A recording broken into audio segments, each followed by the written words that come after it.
లో భాగంగా మేము డిమాండ్ చేస్తున్నది ఏంటంటే జీవో 404, 405 డిసెంబర్ 3వ తేదీ 2024లో విడుదల చేసినటువంటి వాటిని వెంటనే రద్దు చేయాలని డిమాండ్ చేస్తున్నాం.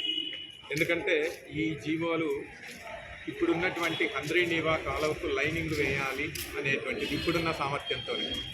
దీనివల్ల నిర్దేశిత లక్ష్యానికి అంటే అనంతపురం జిల్లాకు రావాల్సినటువంటి నీరు రావు. అయితే ఆ నీటిని కుప్పం వరకు తీసుకెళ్లి చూపించడానికి అవకాశం ఉంటుంది. సో కాబట్టి కుప్పం వరకు కాదు, నీళ్లు అనంతపురం జిల్లాలో కూడా పారాల్సినటువంటి అవసరం ఉంది. ఇక్కడ ఉన్నటువంటి 3,45,000 ఎకరాలకు సాగునీరు, ఇక్కడ ఉన్నటువంటి ప్రజలకు తాగునీరు ఇవ్వాలి.